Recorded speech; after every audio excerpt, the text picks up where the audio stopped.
Hi everybody, and welcome to today's presentation where we have the pleasure to present Inderes.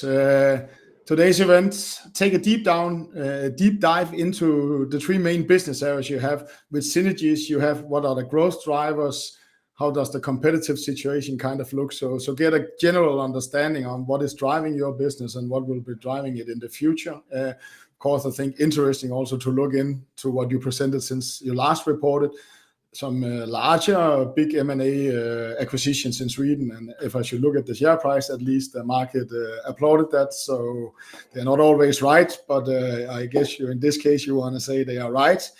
And as always, down below in the box, you can ask questions running through the presentation. We will have a few slides, and after everyone, we will start up a discussion on this slide or this subject we are running to. But for now, I think I will hand the presentation over to you, Michael. Thank you, Michael, and welcome everyone on my behalf as well. So let's do a bit of a deep dive to Inderes business model, how we work. I would like to start with why we exist, what is Inderes doing, what are we trying to solve. Then I will go through how we create value, and after that we go more deeply into how we actually monetize that value creation in with our business model that we have built, which is I think quite unique and special. We're really proud of that.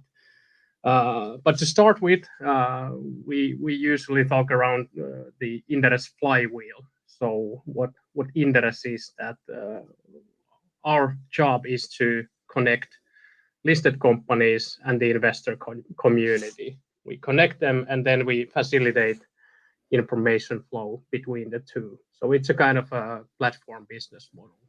And the beauty in this model is that the more listed companies join our ecosystem, the better content and better services we can provide for the investor community, the investors.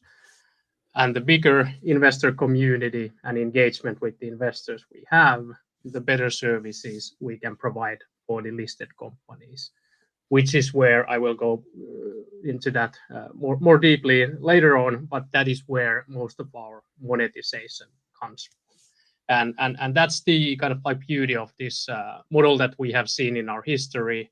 You get this kind of like network effect from the platform model and the positive feedback loops in the business model. That being said, despite that we operate in the finance industry, in the finance sector, we are a pure play information company. So for us, for example, the independence that we have is that we are only an information platform. We don't touch investor money. We don't do transactions. We don't do corporate finance. We don't do asset management and that sort of thing. So our business model from the very beginning has been only information business, and that's basically what very much differentiates us also from the competition. So that's the introduction and background. Yeah, and I have a question there. A flywheel is a brilliant thing when everything is churning and putting more power, energy into the other one. But I guess more listed companies, it's hard to do anything with. But that will be a little bit flowing. But more investors or the investor engagement. We have tough financial market. I am seeing everything that has something to do with investor engagement actually dropping a lot in Denmark. How is that part being addressed by you? Are you seeing the same, and are you addressing it somehow? It's not the listed companies, new interesting companies coming in and giving this flywheel effect. So are you seeing some loss of engagement, and how do you address it? Yes, this year we have seen that the growth of our investor community, so the community side of the platform, has flattened, and during the last quarter, our community active member number actually decreased a bit. So as investing is not in such a boom like it was 1 year ago, we are seeing that the community side of the platform is at least it's let's put it this way, it's much more difficult to grow in this type of environment. Over the long run, we of course see that it's a cyclical thing, especially in the retail sector.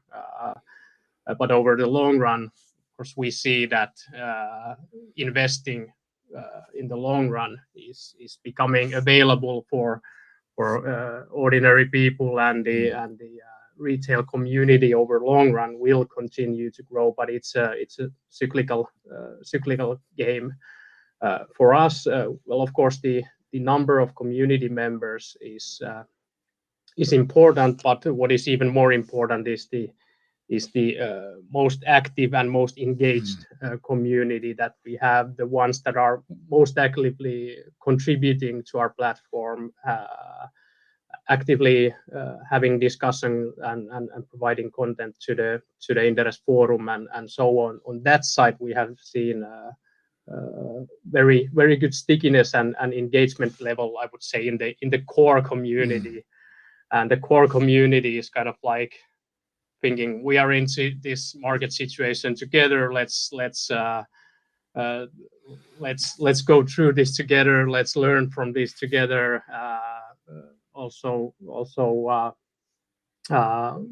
We have seen some increase in engagement as well at the same time. But I must admit it's a tough market to grow the community.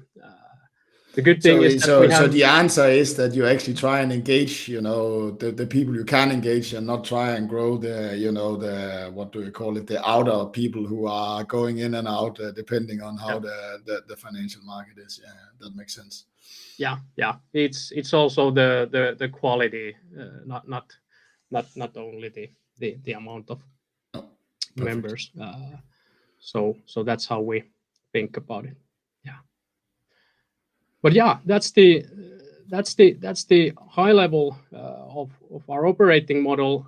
Then, as this is kind of a platform business model, we have studied quite a lot of how platform businesses work and how platform businesses create value, and this is how our platform creates value. So on one side of the platform we have the companies, and on one side we have the investors.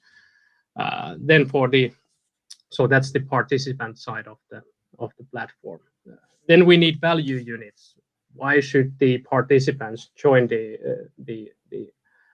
platform? So in our case, it means good content. So research, discussions, events, investor relations content, Inderes TV. So that's why the participants come to our platform. And then because we have so many companies, so much content, we also need filters to match the right participants to the right content, and that's why we need technology, especially on our platform. And from there comes our so-called core transaction, which is how our platform creates value.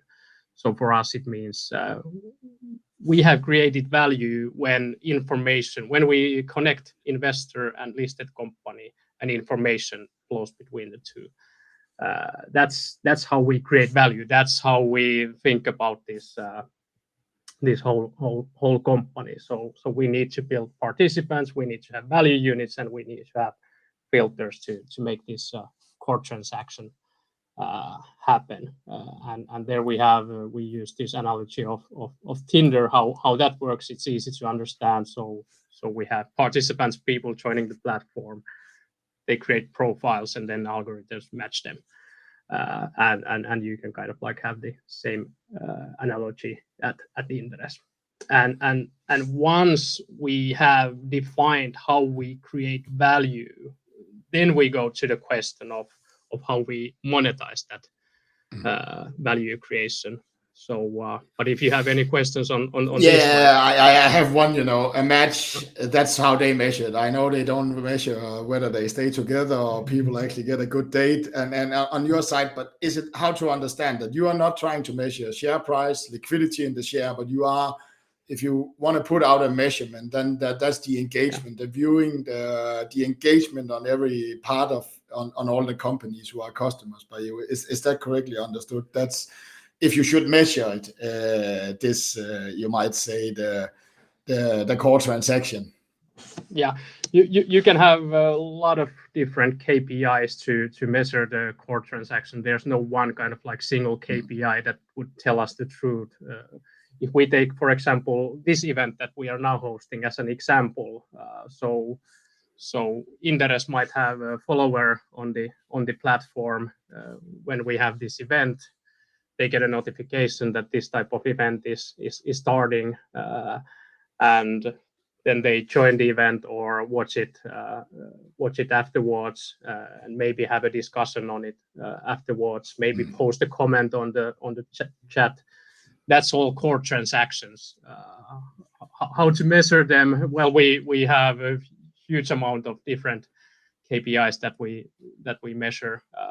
The amount of content, the amount of investors, the amount of traffic on the platform, notifications and followership and so on. But kind of like there's no one number that would tell us the truth, so to say. Perfect.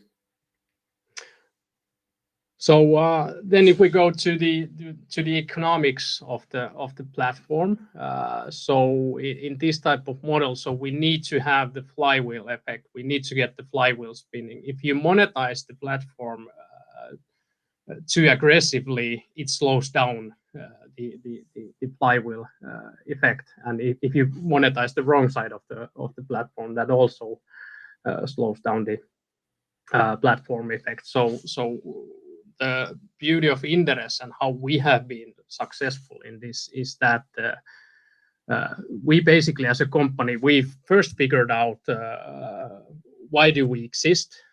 So that was to democratize information, make research available for all investors and companies. After that, we figured out how we create value. So we figured out the core transaction, and it was only after that we figured out the actual business model, how we turn this into a business. So we kind of like had a luck there. So from that comes the kind of like give ask rule that we apply internally. So once we go into new areas, we first show that we create value, we build the trust, the relationship with the investor and the listed company. And once we are sure about the value creation, then of course we are not shy on building the monetization for that. And that's the like kind of like long-term philosophy of how we built this company and business. So Inderes' purpose is to democratize information for all investors, and in the long run, our business model is dependent on the engagement of the investor community and how they trust us. And as we want to democratize information, make it available for all investors, we cannot put really high price point for the content that we produce. It's actually the other way around. We have a really good free offering for the investors, so investors can access huge amount of great content, great service on our platform for free. And then if you want to go really deep, then you have the premium subscription for just 200 euros per year that you can subscribe to. So that's the B2 community side of our platform. That's not. It is monetization for us. It's important business. It's good revenue, but most of the revenue and monetization comes from the listed company side of the platform. And why this has gone this way is because, well, for listed companies, we solve a very clear problem for them. They have the challenge how to reach the investors and how to get their voices heard. So that's one thing, and the second thing is that they have budget. they are willing to pay for us to solve that problem. So that's why the monetization of our platform has heavily been weighted on the listed company side of the platform. So the B2IR side, how we call it, is the key monetization. I will go more deeply into what kind of products we offer for them. Then on the number two, we also sell the kind of like platform and access to our platform and our tools. That's kind of like one part. HCA is one example of that side. So we have given your company the platform and the tools so that you can run your services and your business using our platform. We have some partners here in Finland who offer Inderes content and Inderes tools for their customers and so on. So kind of like that's the economic side of the platform. And the beauty here is that it's not only dependent on one side. It's we try to monetize all sides of the platform, but at the same time balance so that we don't slow down the network effect of the platform. And I have a question there because as I see it, there is kind of it's going through each other, right? Because where you see the biggest business opportunities by the companies, and that is what potentially could slow down, the access or dilute the information and thereby diluting it for the investors. So I guess there's some inherent counterparts in this business model. So how do you actually make sure that this is that you are not slowing down, the network effect or the other sides by trying to push too much monetization? I think it's a problem for all platform companies. But how are you thinking about it? It's continuous work. It's for me, it's kind of like it's art to build the monetization. Usually, how would I would say that we usually make small changes here and there and see how they impact, to see if we are making the right choices or the wrong choices. We don't do radical changes from this to this and kind of like risk the network effect that way. We do small changes here and there and then see how they do they slow down or do they give more speed for the flywheel. And of course, then you need to also think that without proper monetization and cash flow, the flywheel doesn't spin at all, because then we are bankrupt as a company.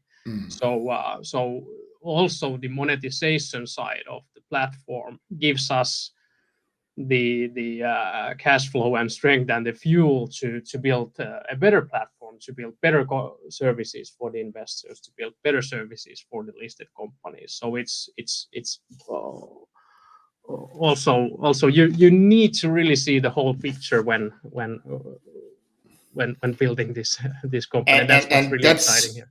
Is that where the advantage of a subscription business comes in? Because you kind of know your cash flow well in advance, meaning that you don't need to make a lot of event-driven content. If you need money, you don't need to make a lot of big changes. You kind of know. So is that one of the reasons why it's possible to make small changes and see how it works?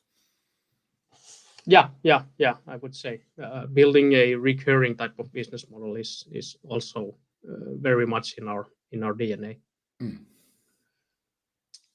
That of course helps. So if we go into the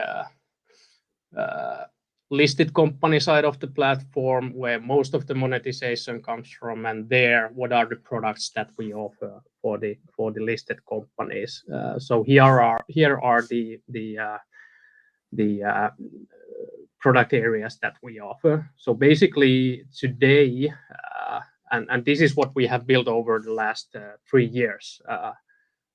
4 years ago, Inderes was pure play commissioned research company basically, but today we have this wide service offering covering the whole investor relations spectrum for listed companies.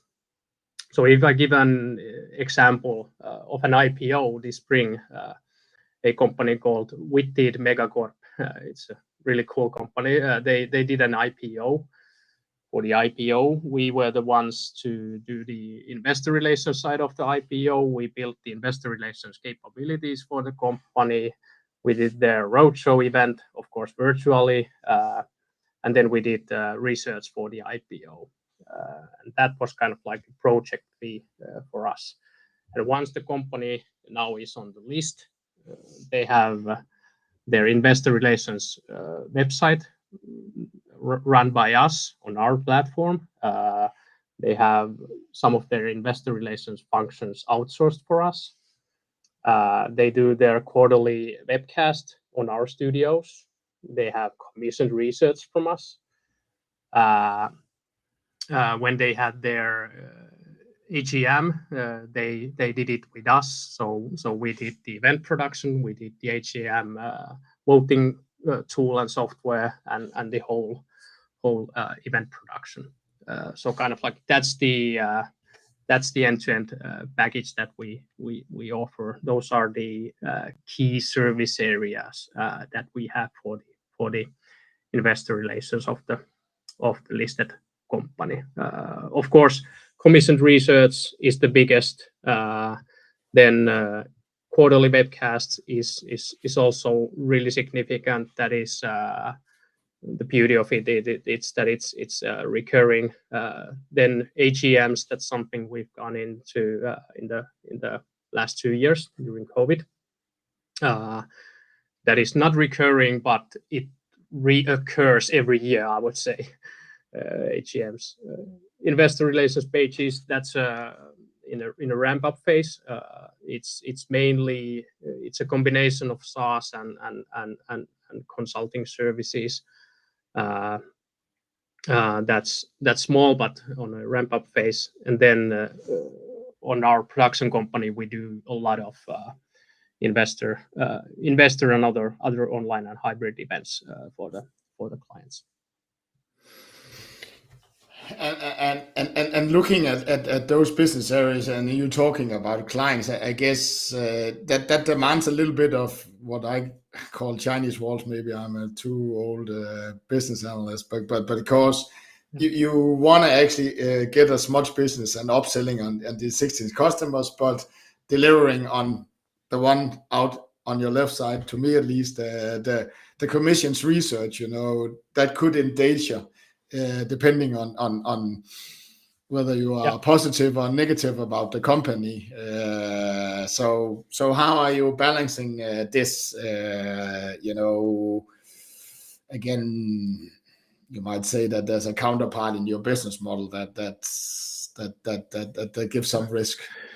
Well, if you take the normal question of independence and is commissioned research biased and so on, that's something that we have been working with for a decade, and we have proven for the investors that even though we get a fee from the listed companies, our research is 100% objective and unbiased and independent, and from that we have built the trust and engagement of the investor community. Now we need to, of course, kind of like build the trust day after day, every day again. So having these relationships and customer relationships with the companies and cash flow coming from there, and kind of like at the same time providing research on the same companies, that if this is a part of our business model where we need to just prove ourselves for the investor community. The vote is up for the investors to judge us every day, and we need to be really careful on that. On that side, we have been very successful in convincing the investors in our home market, Finland so far, and it's really much in the DNA of the company. It's also it's even in the name of the company, independence. So that's one side, and then handling insider information and confidential information. Of course, basically the outsourced IR is the one operation where our employees might access confidential information about our clients, and for that we need, of course, very strict and disciplined processes on how those type of information are handled. And of course, it's a really autonomous and independent unit in their own floor in the company as well. And it's one of the answers also to shield the analyst from client relationship, client, and you understand that they actually don't have anything to do with the other business part. Is that also a way of doing it? Yes. Perfect. That's true. Yeah. So basically, in our sales, it's very much commissioned research sales is going on its own track very much as well. Then if we go to the business areas, so wanted to highlight so far this year to date, recurring revenue is 57% of our business model. So our long-term ambition is to build a very much recurring based business model. So currently we divide ourselves into 3 business areas. So we have equity research, then we have the online and hybrid events, and then we have the IR solutions, which is the tech part of our current business model. So in equity research, it's the main product is commissioned research, and then we do some investor events, and then we have the investor side monetization as well, so Inderes Premium there.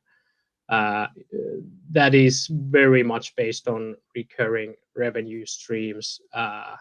In history, it's been mainly growth has been driven by the number of listed companies in Finland. Nowadays, I would say our home market is more in Nordic, so not that much growth limits there going forward anymore, if we think from this news perspective. It's a really strong business model. It has been growing strongly, and it's very profitable business as well. It has continued growth this year despite the challenging market, since during the last 2 years there's been a lot of IPOs in Finland, and those IPOs are now transforming into ARR clients for this business area. It might not be a growth driver, but I'm also looking at this is a people heavy business, so one growth driver, or at least something that could hinder that growth, must be you're able to attract the right analyst. I guess it could also actually drive some growth, attracting the right analyst. So how is that situation in Finland? Tight job market. Are you able to keep that part of the growth engine going to attract people? The team has been really good in this. They have been really good in attracting both young talent and also senior talent from the industry. So that's been going really well. Perfect.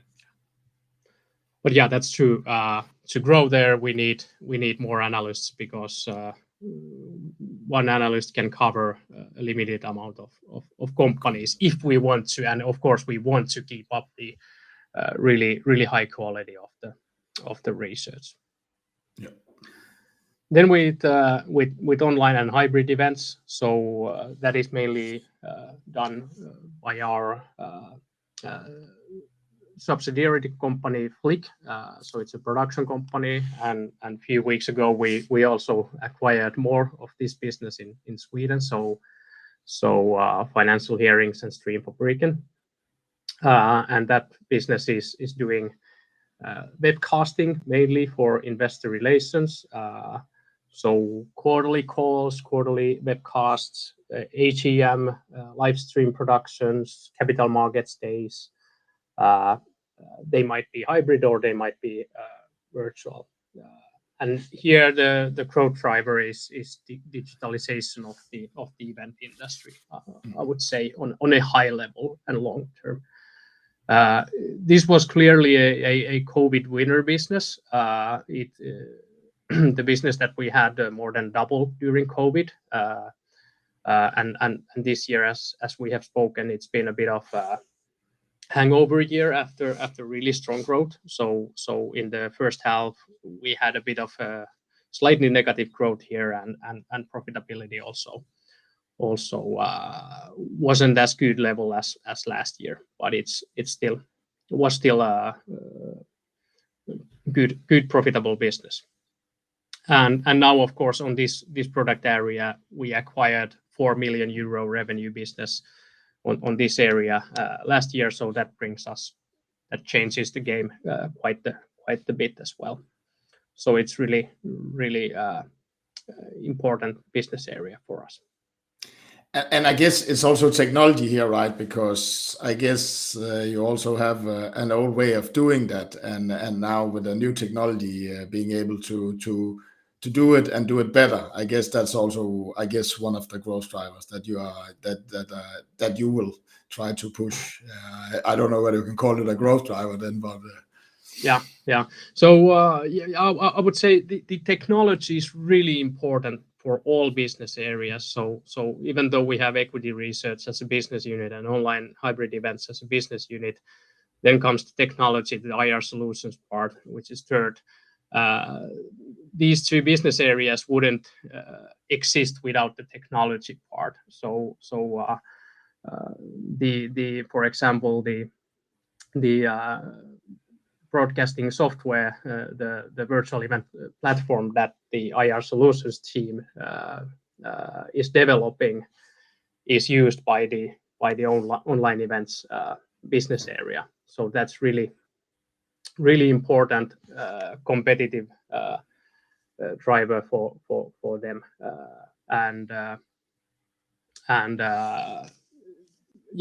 So that's important. I'm also more talking about, I've been here for 15 years in this business, right? And I actually don't think that the teleconferences has changed very much. So there must also be a value creation, moving up and doing it a little bit better, right? I think it's still slides and it's still telephoning in and everything. That is, very weirdly 10 years in, still kind of the same way we do it. So there must be some value creation, expanding the market also as a driver by new technology and doing it better. That was kind of what I was maybe alluding a little bit to.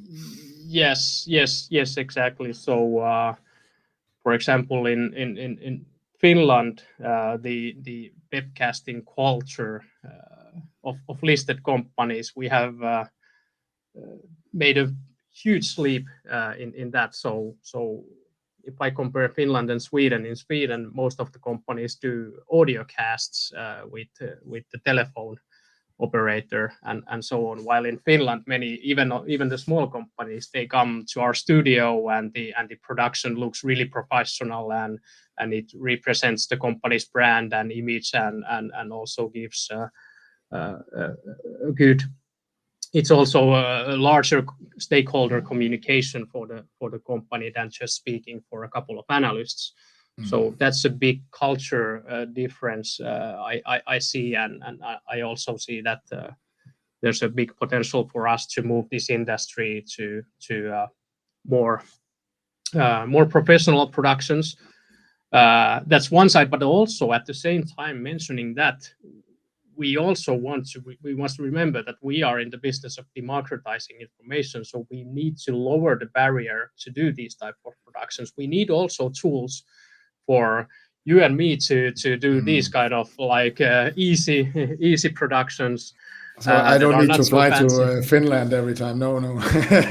yeah, exactly. So for what we are doing here is completely ran on Inderes software, and we don't need to do heavy production with a lot of labor to make this happen. So we need to have that software side, especially for the smaller companies that don't have big budgets. But we also have the high-end side of the market. If a big blue chip company wants to host a capital markets day, then of course it's a huge production. You need to have the professional, the event design, the technical capabilities to do the streaming, the whole event production, the streaming, and the online experience for the audience listening online, and so on. You need to have that, and those are of course really big projects for us. But that's the kind of like scale where we operate. It goes from really small revenue streams that are mostly software based into big big project productions that are more labor intensive. But yeah, so the third and one. Looking at this slide, Michael, I where are the most growth coming from? Looking beyond 23, I know you can't guess how many listed companies and how the IPO market will go, but realistically, is that the last business area? Where you have put a lot of investment in the last couple of years to make a technology that must be more scalable. Yeah, the third one, that's where we've been after our IPO investing quite a lot, quite heavily. It's growing nicely, but last year it was in break-even profitability.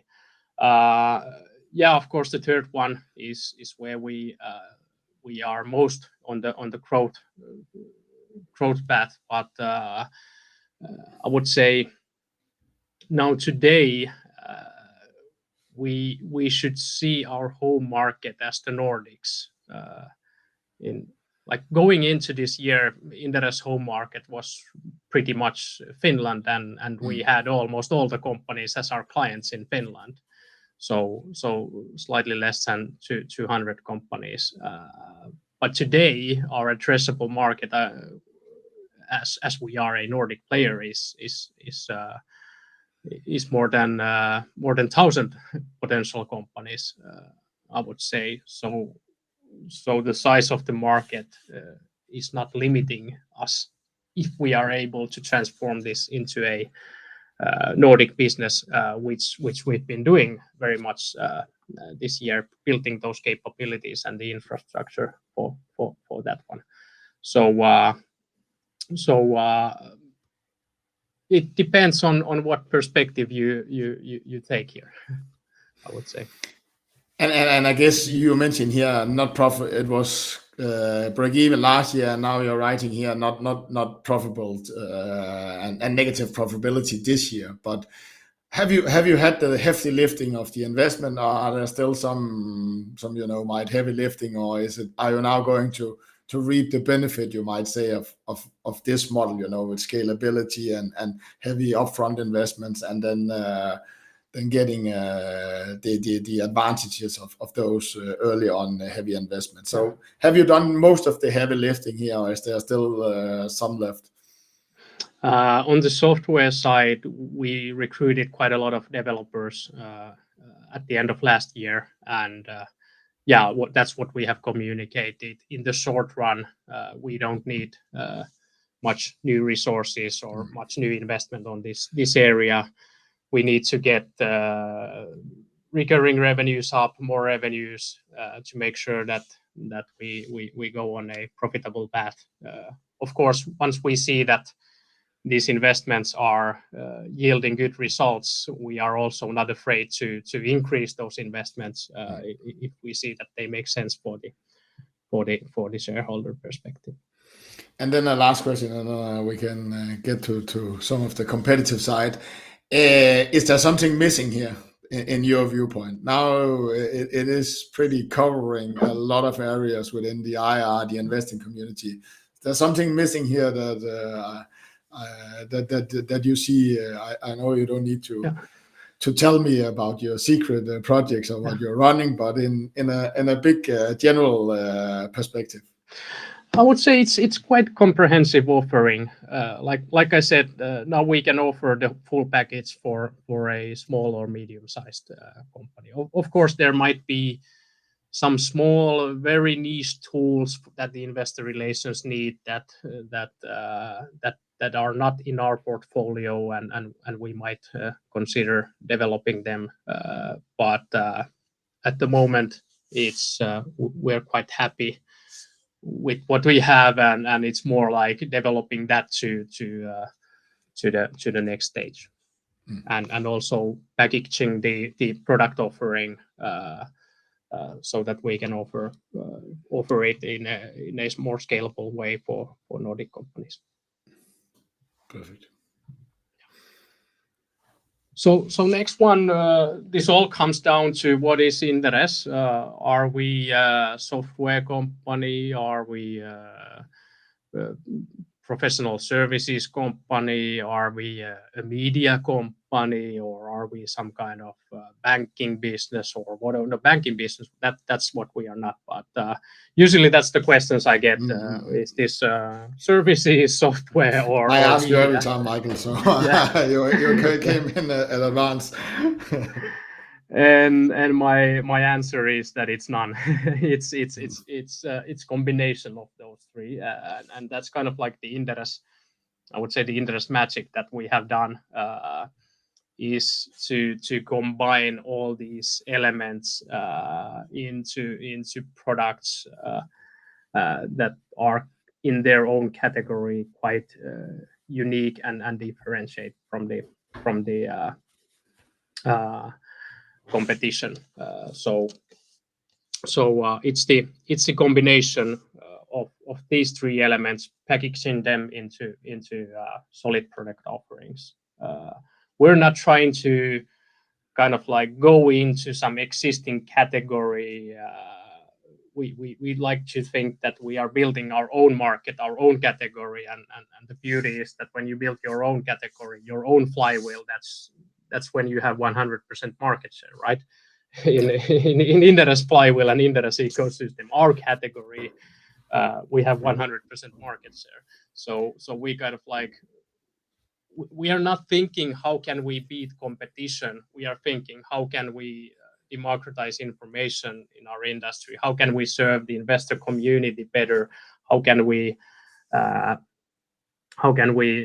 help the listed companies to reach the investors better, and so on? That's the thinking, and that also requires that many times we need to coexist and work in this industry together with all the parties and all the stake. Also work together with many companies that some might see us as a competitor for Inderes.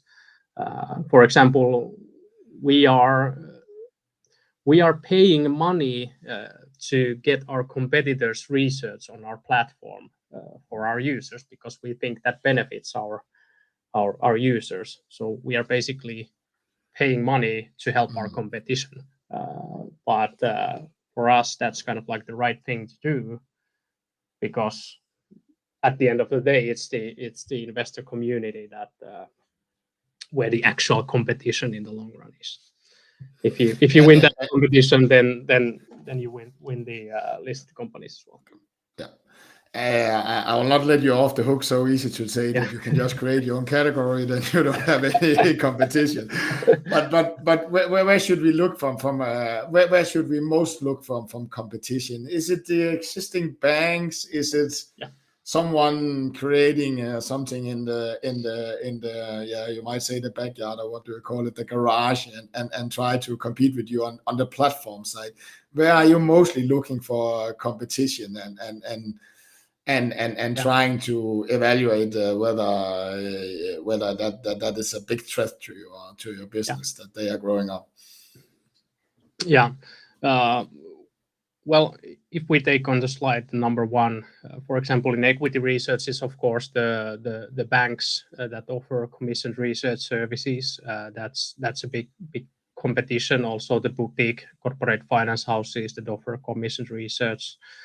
Then with the IR side, there's of course a lot of communications agencies on the competition. Then in the webcasting market, you have a lot of small streaming technicians and event producers where we compete.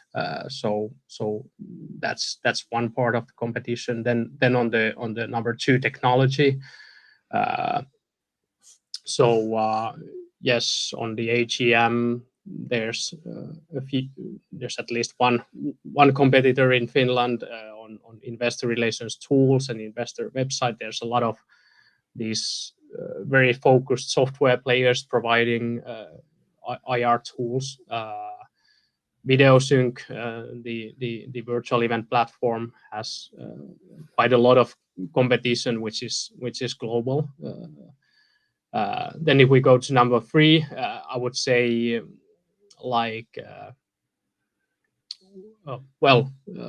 business medias are a big kind of like, you could think about them. They are competing for the attention of the investors. Yes. Our community team likes to say that their biggest competition is Netflix, because we are competing for the time of the retail investors and the consumers. So, but the whole thing is the question is, if I guess I need to say, nobody has found out to work together in this world, right? The banks, it's there's barriers down behind so there's no private watching it. It's a different business model, so it's the biggest threat that someone should find out that maybe you should try and create a combination of all that, and that's actually your way of protecting you, is that everything is put together in one universe. Yeah. You can compete in one specific area with the niche, and you can be very competitive in that. But it's, for us, is the combination of the combination of it that kind of protects you. And you are not seeing that. I haven't at least seen anything where they are trying to figure out that maybe this business model is transaction based and the banks are not working. You're not seeing anything that kind of looks like somebody could try and merge a company and create it kind of as whole covering as yours. The closest we have seen was early this year. We found this small Danish company called HC Andersen Capital. That was the closest to Inderes. So we decided that we should partner with them on number two. So here on the slide, we partnered with you on number two. Yeah. You have the number one, really strong on that one, and together we built number three. That's the logic. I know. No. So I have also not seen anything, but I needed to hear it from you. Yeah. But I believe these type of companies will start to emerge globally, because it's just inevitable that in all capital markets we have the same problems that we need to solve. Listed companies don't have access to high quality research. Investors don't have access to equal access to information and research about the companies. And solving this type of problem is, our way of doing this is obviously the way to go. Yeah, perfect. Yeah, then how this transforms into revenue and profits. This is where we are today. So there you can see the history of this company, what we are guiding for this year. So this year, I would summarize that going to this year after the IPO, we increased our investments quite a lot. And then the market changed a bit. So we had increased our operating expenses quite a lot, and the revenue growth didn't come through as we had expected. So So that's what's going on this year. Despite the headwinds on the market, we have made steady progress on the long-term strategy, especially with the latest acquisition in Sweden. So now we have quite a good and solid foundation to start building the next steps on a Nordic level. Even though we've been quite successful company, we are kind of like in no rush to grow as fast as possible or anything like that. Our kind of like ambition is to continue steady march, healthy growth, healthy profitability year after year, despite the fact that this is the financial markets are quite cyclical. So we want to fight against that by building a business model that is very much recurring based and goes through the storms and cycles of the financial industry. Perfect. I think we got through everything, Michael. I think we took a little bit longer than we wanted to, but I guess we sparked some. We tried at least to discuss some stuff. But thank you to everybody listening in, and thank you to you,